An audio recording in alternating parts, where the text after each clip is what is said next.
Congenital heart disease টা কারো কোনো ধারণা আছে যে কনজেনিটাল হার্ট ডিজিজ কাকে বলে? কনজেনিটাল হার্ট ডিজিজ হচ্ছে জন্মগতভাবে এগুলো থাকে। জন্মগতভাবে কি কি এটা হচ্ছে যেমন হার্টের ছিদ্র থাকতে পারে, যেমন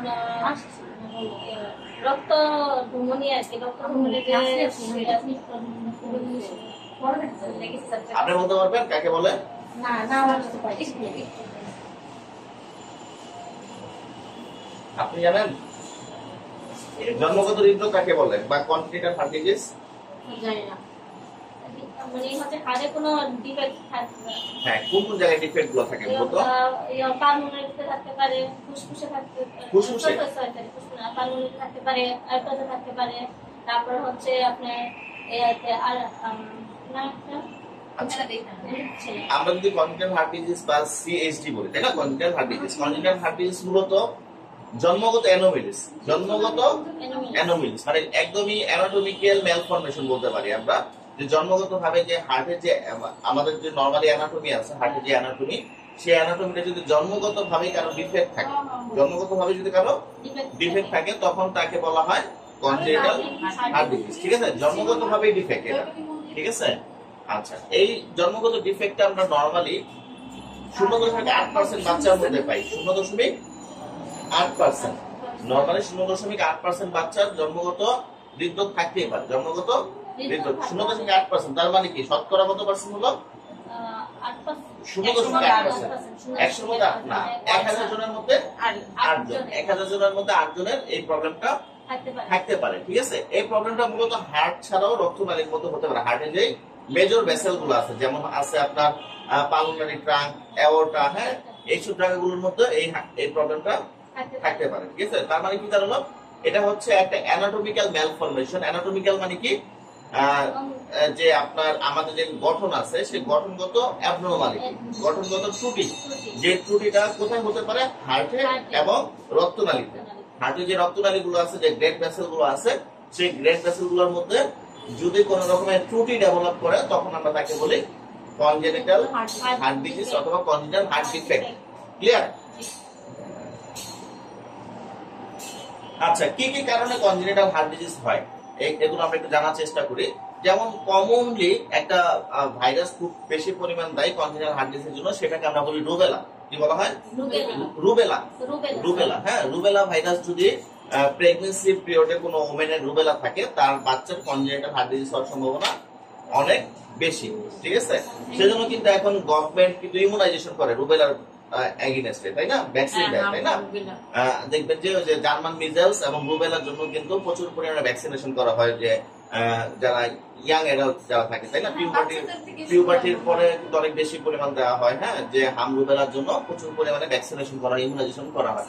যদি কেউ রুবেলা সাফারার থাকে, রুবেলা ভুগে ওই মায়ের যদি কোনো বেবি হয়, তার আসলে কনজেনিটাল হার্ট ডিজিজ হওয়ার সম্ভাবনা অনেক বেশি থাকে। ঠিক আছে, এছাড়া বিভিন্ন রকম ড্রাগস আছে, যেমন লিথিয়াম সিরিজের যে ড্রাগস অ্যালোপ্যাথিক ডাক্তাররা ইউজ করে, হ্যাঁ, এগুলো হচ্ছে খিচুনির জন্য ম্যাক্সিমাম ইউজ করে। সাইকিয়াট্রিক ট্রিটমেন্ট করার জন্য অনেক সময় লিথিয়াম সিরিজের ড্রাগ ব্যবহার করে অ্যালোপ্যাথিক ডাক্তাররা। তো যদি লিথিয়াম সিরিজের ড্রাগ যদি কেউ সেবন করে কোনো মা, তার বাচ্চার কিন্তু আসলে কনজেনিটাল হার্ট ডিজিজ হওয়ার সম্ভাবনা অনেক বেশি থাকে এবং এটার ঝুঁকি অনেক বেশি থাকে। ঠিক আছে, তারপরে যেটা হচ্ছে অ্যালকোহল। অনেক সময় কিন্তু অ্যালকোহল কনজাম করে, আমাদের দেশে খুব কম, আমাদের দেশে মহিলারা অ্যালকোহল খায় না, কিন্তু এটা তো আমেরিকাতে ড্রাঙ্কের অনেক বেশি, তাই না? অনেক বেশি পরিমাণ অ্যালকোহল সেবন করে, তাই না? যদি কোনো মা অ্যালকোহলে ইউজ টু থাকে, অ্যালকোহল সেবন করে প্রচুর পরিমাণে, হ্যাঁ, ওই মায়ের কিন্তু যে বাচ্চা হয়, তার কিন্তু আসলে ঝুঁকি থেকে যায় কনজেনিটাল হার্ট ডিজিজ হওয়ার জন্য। ক্লিয়ার? তারপরে স্মোকিং। স্মোকিং একটা অন্যতম ফ্যাক্টর, যে ফ্যাক্টরটা আসলে খুব বেশি পরিমাণে ইনহিবিট করে যেন আপনার কনজেনিটাল হার্ট ডিজিজ হওয়ার পেছনে। ঠিক আছে, অনেক বেশি পরিমাণে দায়ী কিন্তু স্মোকিং। ঠিক আছে, বাংলাদেশে খুব বেশি স্মোকার নাই, তাই না? হ্যাঁ, মা যদি স্মোকার থাকে, হ্যাঁ, কনজেনিটালি, হ্যাঁ, গর্ভাবস্থা মা যদি স্মোকার থাকে, মা যদি ড্রাগসে আসক্ত থাকে, যেমন কোকেইন জাতীয় ড্রাগস, হ্যাঁ, এইসব জাতীয় ড্রাগস যদি মা যদি বেশি পরিমাণে খায়, বেশি পরিমাণে নেয় কোকেন, তো ওইসব মায়ের যে বাচ্চা হয়, তাদের কিন্তু আসলে ঝুঁকি থাকে কনজেনিটাল হার্ট ডিজিজ হওয়ার জন্য। এছাড়া বিভিন্ন রকম ক্রনিক ডিজিজ, হ্যাঁ, যেমন মায়ের যদি বিভিন্ন রকম ক্রনিক ডিজিজ থাকে, যেমন তার মধ্যে হচ্ছে ডায়াবেটিক্স এবং ভিটামিন B2 ডেফিসিয়েন্সি এবং ফলিক অ্যাসিড ডেফিসিয়েন্সি অন্যতম কারণ। সেজন্য দেখবেন প্রেগন্যান্সি পিরিয়ডে কিন্তু কমন দুইটা ড্রাগস ফলিক অ্যাসিড আর ভিটামিন বি, হ্যাঁ, বি এর মধ্যে ভিটামিন বি কমপ্লেক্স, হ্যাঁ, আয়রন তো থাকবে, আয়রন তো হচ্ছে আপনার কোনটা প্লিকেন্টিনিরিয়া, এটা হচ্ছে পিকিউ বলি আমরা, হ্যাঁ, ঠিক আছে, এটা কমন না, লেস কমন, ঠিক আছে, মেইন কমন হচ্ছে ডায়াবেটিক্স আর হচ্ছে ভিটামিন বি, হ্যাঁ vitamin B and folic acid. না না, এটা কি টাইপের ডিজিজ যে পিকেইউ? আচ্ছা আচ্ছা, এটা হচ্ছে ইউরিনের সাথে এক ধরনের প্রোটিন চলে যাবে, ইউরিনের সাথে প্রোটিন চলে যাবে। আচ্ছা, জেনেটিক্স ফ্যাক্টর তো বুঝেন তাই না? জন্মগত যদি মায়ের যদি কোনো রকমের প্রবলেম থাকে, ঠিক আছে, যেমন কোনো মায়ের যদি ডাউন সিনড্রোম থাকে, ডাউন সিনড্রোম তো ছিলেন না স্যার, এখন ডাউন সিনড্রোম করতে গেলে তো আসলে একটু হালকা হিন্ট দেন। হালকা ইনসিডেন্ট এই টপিক শেষ হবে না, সেটা আমরা চিনতে পারি একটা সেকেন্ড স্যার। এইটার জন্য আসলে ক্রোমোসোমাল অ্যাবনরমালিটি পড়ানো লাগে, এখন প্রতিটা ডিজিজ তো আলাদা আলাদা, এখন যদি এগুলো আবার নতুন করে পড়ানো লাগে, আচ্ছা স্যার, আমি ডাউন সিনড্রোম দেখব। ঠিক আছে ক্লিয়ার, ডাউন সিনড্রোম আছে, তারপরে যদি কোনো মায়ের কনজেনিটাল হার্ট ডিফেক্ট থাকে তাদের কিন্তু এগুলো হওয়ার সম্ভাবনা অনেক বেশি। ডাউন সিনড্রোম সবাই বই দেখে রাখবেন, কারণ আবার আমি কখনো ডাউন সিনড্রোম পড়ে তখন এগুলো নিয়ে আলোচনা করবো, ঠিক আছে। তারপরে টার্নার সিনড্রোম কিন্তু এক ধরনের জেনেটিক্স ডিসঅর্ডার, ঠিক আছে। এইসব টাইপের যদি কারো জেনেটিক্স ডিসঅর্ডার গুলো থাকে, ওই মায়ের কিন্তু বাচ্চার জন্মগত হৃদরোগ হওয়ার সম্ভাবনা অনেক বেশি থাকে। আপাতত মনে রাখেন ডাউন সিনড্রোম, টার্নার সিনড্রোম, এই সিনড্রোম গুলোর নাম মনে রাখেন, পরবর্তীতে যদি আমরা কখনো ডাউন সিনড্রোম, হ্যাঁ, টার্নার সিনড্রোম, এইসব ডিজিজ গুলো যখন আমরা ফিউচারে পড়াবো তখন আমরা এগুলো নিয়ে আবার হয়তো আলোচনা করবো, ক্লিয়ার। আপাতত এগুলোর নাম মনে রাখেন।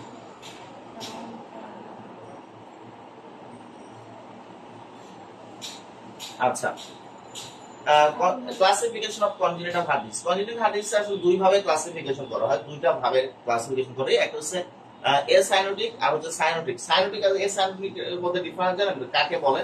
না, কাকে বলে সাইনোটিক, কাকে বলে সাইনোসিস, কাকে বলে? ওই যে সাইনোসাইটিস, মাথায় ব্যথা। না, সাইনোসাইটিস বলি না, সাইনোসিস। What is cyanosis? আচ্ছা, যদি সেন্ট্রাল অথবা পেরিফেরাল ব্লাড ফ্লো যদি কমে যায়, কমে যাওয়ার ফলে যে ব্লুইশ স্কিন ধারণ করে কোন এরিয়া, তখন আমরা তাকে বলি সাইনোসিস, তাই না? যেমন টিপ অফ নোজ যদি ব্ল্যাক হয়ে যেতে থাকে আমরা বলি সাইনোসিস। তারপর হচ্ছে আমাদের ঠোঁট যদি কালচে বর্ণ ধারণ করে, এটাকে আমরা বলি সাইনোসিস। নখ যদি কালচে হতে থাকে, এগুলোকে আমরা বলি সাইনোসিস। সাইনোসিস কেন হবে? অক্সিজেন, লেক অফ অক্সিজেন, অক্সিজেনের অভাবে বডিতে যেই ব্লুইশ টার্ন করে, সেই ব্লুইশ টার্নটাকে আমরা বলি সাইনোসিস। সাইনোসিস দুই প্রকার, একটা হচ্ছে সেন্ট্রাল সাইনোসিস, ব্লাড সার্কুলেশন কম হওয়ার কারণে এরকম, হ্যাঁ ব্লাড সার্কুলেশন কমার কারণে হতে পারে, বডিতে ব্লাড অক্সিজেন সাপ্লাই কমার কারণে হতে পারে, ঠিক আছে, দুইটা কারণেই হতে পারে, ঠিক আছে। সাইনোসিস দুই প্রকার, একটা হচ্ছে সেন্ট্রাল সাইনোসিস আর একটা হচ্ছে পেরিফেরাল সাইনোসিস। সেন্ট্রাল সাইনোসিস কোনটা? সেন্ট্রাল সাইনোসিস হচ্ছে আমাদের টাঙের আশেপাশে যদি ব্লুইশ আকার ধারণ করে, ঠিক আছে, তারপর হচ্ছে ঠোঁট, এগুলো যদি ব্লুইশ আকার ধারণ করে, এটাকে আমরা বলি সেন্ট্রাল সাইনোসিস। পেরিফেরাল সাইনোসিস কোনগুলো? হাতের নখ, ঠিক আছে, পায়ের নখ, এগুলো যদি ব্লুইশ আকার ধারণ করে, এগুলোকে আমরা বলবো পেরিফেরাল সাইনোসিস। পেরিফেরাল হচ্ছে বডি থেকে একটু দূরে, যেগুলো হচ্ছে দূরের অর্গান, হ্যাঁ, দূরের অঙ্গগুলো প্রথম সাইনোসিস হয়। আর পেরিফেরাল সাইনোসিসটা একটু কম ঝুঁকিপূর্ণ, কিন্তু সেন্ট্রাল সাইনোসিসটা হচ্ছে বেশি ঝুঁকিপূর্ণ। যেমন কোনো রোগী যদি দীর্ঘমেয়াদী কোনো হার্টের রোগে ভুগে, দীর্ঘমেয়াদী যদি কোনো আপনার ফুসফুসজনিত সমস্যা, যেমন লাং ডিজিজ, যেটা হচ্ছে আপনার সিওপিডি বলি, যেমন হচ্ছে আপনার ক্রনিক অবস্ট্রাকশন পালমোনারি ডিজিজ, হ্যাঁ, অ্যাজমা, সিভিয়ার অ্যাজমা, এগুলোতে ভুগলে কি হবে?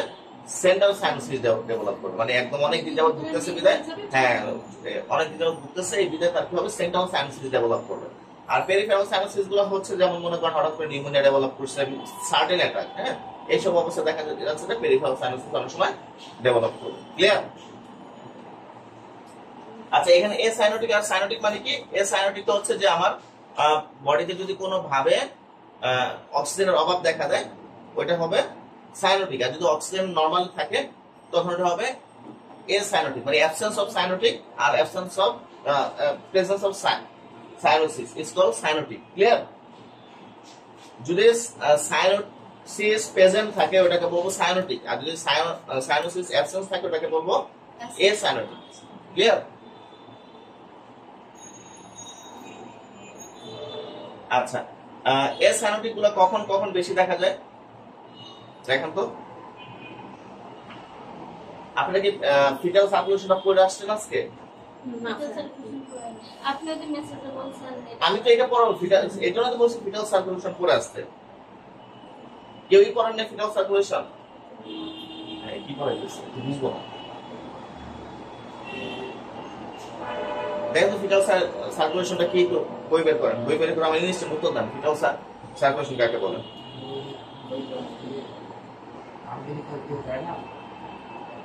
প্লাসেন্টা থেকে যে আম্বিলিকাতে যে রক্তনালী যে প্রবাহ হয়,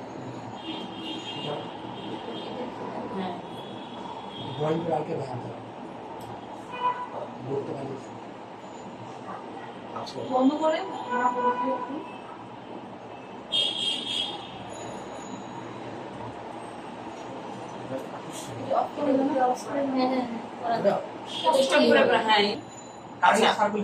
হার্টের সার্কুলেশনটা কার কার মনে আছে? Blood circulation of heart, normal সার্কুলেশনটা কিভাবে হয় বলুন তো? নরমাল সার্কুলেশন যেটা হয়, হ্যাঁ, হার্টের নরমাল সার্কুলেশনটা একটু বলেন। প্রথমে একটু বলেন, অনেকগুলো তো বলছি বলে গেছি। হার্টের সার্কুলেশন মনে আছে কারো?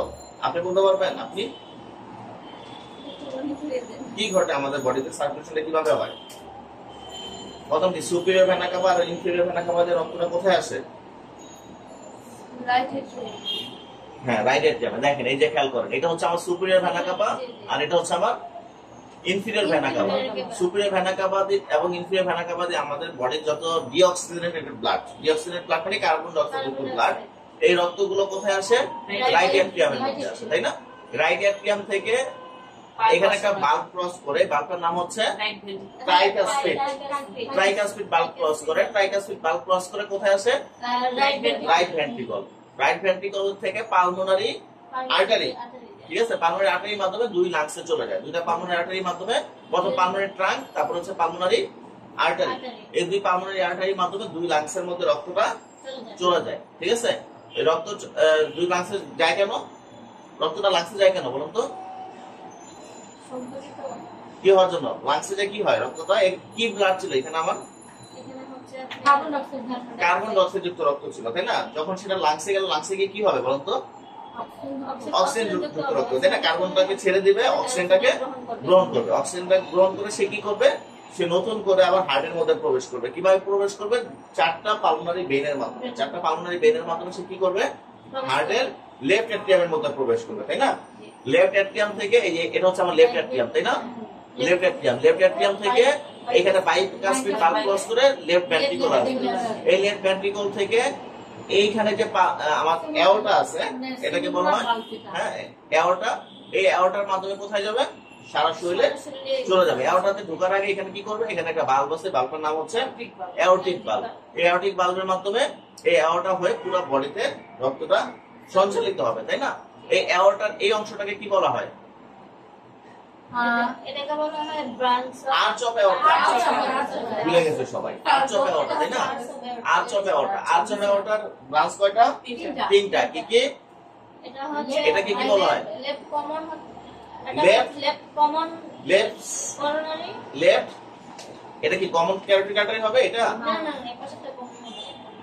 এটা কি হবে? এটার নাম কি? Left subclavian artery. Left subclavian artery, তাই না? মাঝখানটা হচ্ছে কমন ক্যারোটিড আর্টারি, তাই না? আর এটাকে কি বলা হয়? রাইট। এটা তো রাইট না, এটাকে বলা হয় ব্রাকিওসেফালিক আর্টারি, তাই না? Brachiocephalic artery. Brachiocephalic artery branch কয়টা? দুইটা। কি কি?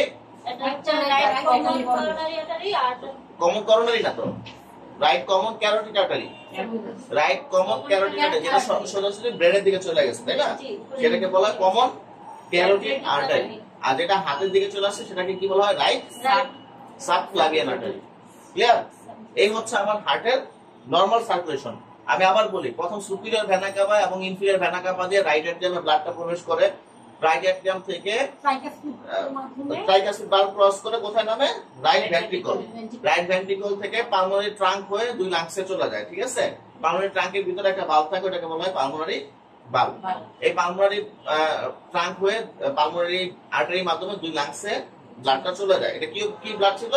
ডিঅক্সিজেনেটেড ব্লাড বা কার্বন ডাই অক্সাইড যুক্ত ব্লাড। এই কার্বন ডাই অক্সাইড যুক্ত ব্লাড অক্সিজেনকে রিফাইন করে সে আবার লাংসে হার্টে প্রবেশ করে। কিভাবে প্রবেশ করে? চারটা পালমোনারি বেইনের মাধ্যমে। চারটা পালমোনারি বেইনের মাধ্যমে সে কি করে? লেফট অ্যাট্রিয়ামের মধ্যে আসে। লেফট অ্যাট্রিয়াম থেকে বাইকাসপিড অথবা মাইট্রাল ভালভ ক্রস করে সে কোথায় আসে? লেফট ভেন্ট্রিকল আসে। এই লেফট ভেন্ট্রিকল থেকে অ্যাওর্টার মাধ্যমে সারা শরীরে সঞ্চালিত হয়, তাই না? অ্যাওর্টার ভিতরে প্রবেশ করার আগে একটা ভালভ ক্রস করে, ভালভটার নাম হচ্ছে অ্যাওর্টিক ভালভ, ঠিক আছে? অ্যাওর্টার ব্রাঞ্চ কয়টা? তিনটা। কি কি? Ascending aorta, arch of aorta, হচ্ছে descending aorta. Ascending aorta, arch of aorta, descending aorta. Descending aorta, তারপরে নিচের দিকে নামলে থোরাসিক অ্যাওর্টা, তার নিচে নামলে অ্যাবডোমিনাল অ্যাওর্টা। ক্লিয়ার? মনে থাকবে? এরপরে ভুললে খবর আছে, এবার স্যার ডাকলে বুঝবে। ঠিক আছে? আচ্ছা, এখন আমাদের যেটা দরকার সেটা হচ্ছে ফিটাল সার্কুলেশন। খুব ইম্পর্টেন্ট একটা সার্কুলেশন, ঠিক আছে? Fetal circulation. দেখেন, ফিটাল সার্কুলেশনটা পুরোপুরি একটু অন্যরকম। আমাদের যখন আমরা গর্ভাবস্থা থাকি তখন কিন্তু আমাদের হার্ট চালু থাকে, অ্যাক্টিভ থাকে, কিন্তু আমাদের ফুসফুস অ্যাক্টিভ থাকে না। কি অ্যাক্টিভ থাকে না? ফুসফুস অ্যাক্টিভ থাকে না। ফুসফুস অ্যাক্টিভ থাকে না কারণে বাচ্চার যে অক্সিজেনটা আছে সেই অক্সিজেনটা কিন্তু সাপ্লাই করে কে? মা নিজে করে, ঠিক আছে? মা নিজে সাপ্লাই করে, ঠিক আছে? কিভাবে সাপ্লাই করে? প্লাসেন্টার মাধ্যমে। প্লাসেন্টার মাধ্যমে কি করে? সাপ্লাই করে। প্লাসেন্টা থেকে প্লাসেন্টা এবং বাচ্চার সাথে মায়ের সম্পর্ক থাকে কিসের মাধ্যমে বলেন তো? প্লাসেন্টার মাধ্যমে। প্লাসেন্টা যে নালীটা থাকে এটাকে বললে আমরা কি? আম্বিলিকাল কর্ড, ঠিক না? Umbilical cord.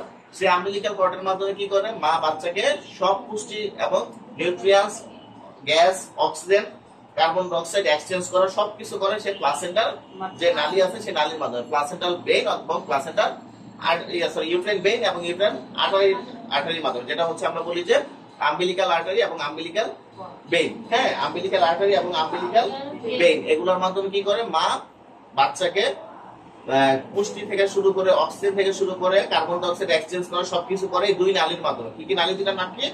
আম্বিলিকাল বেইন এবং আম্বিলিকাল আর্টারি। বাচ্চার শরীরে প্রথম যখন রক্তটা প্রবেশ করে সেটা কোন কি দিয়ে প্রবেশ করে জানেন? আম্বিলিকাল বেইনের মাধ্যমে। আম্বিলিকাল বেইন।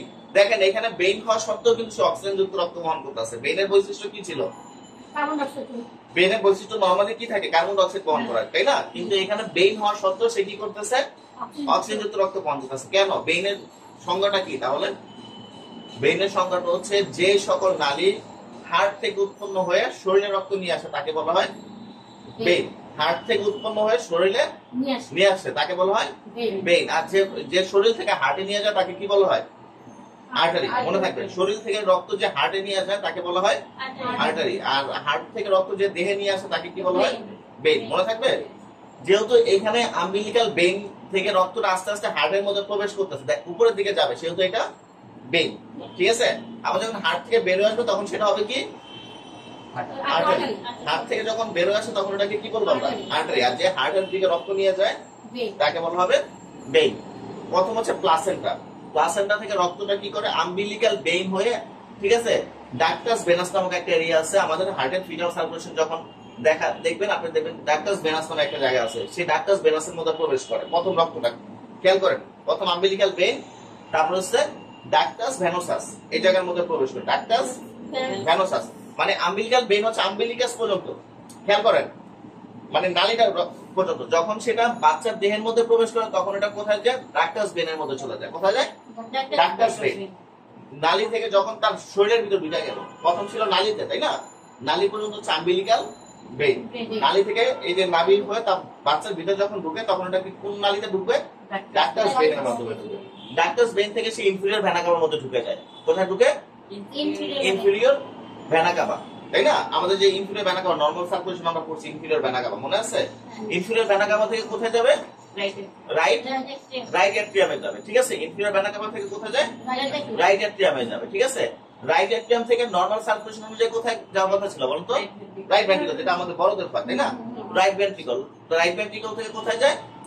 ওই যে পালমোনারি ট্রাঙ্ক হয়ে দুই লাংসের মধ্যে চলে যায়, তাই না? এটা হচ্ছে নরমাল সার্কুলেশন। কিন্তু বাচ্চার বেলায় একটা ব্যতিক্রম ঘটনা ঘটে রাইট এট্রিয়ামের মধ্যে। রাইট এট্রিয়ামের মধ্যে কি ব্যতিক্রম ঘটে? এটা জন্মগতভাবে প্রতিটা বাচ্চার এখানে একটা ছিদ্র থাকে, এটাকে বলা ফোরামেন ওভালি। কি বলা হয়? Foramen ovale. ফোরামেন ওভালিটা কোথায় থাকে জানেন? দুই এট্রিয়ামের মাঝখানে। দুই এট্রিয়ামের মাঝখানে, মানে রাইট এট্রিয়াম লেফট এট্রিয়াম, দুই এট্রিয়ামের মাঝখানে একটা ছিদ্র থাকে, যে ছিদ্র দিয়ে ইজিলি রক্তটা রাইট এট্রিয়াম থেকে লেফট এট্রিয়ামের মধ্যে প্রবেশ করতে পারে। এই ছিদ্রটাকে কি বলা হয়?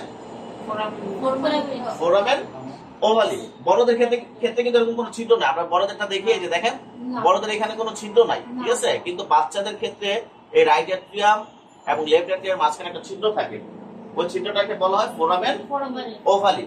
ফোরামেন ওভালি, মনে রাখেন নামটা, ফোরামেন ওভালি। এই ফোরামেন ওভালি হয়ে রক্তটা কোথায় চলে যায়?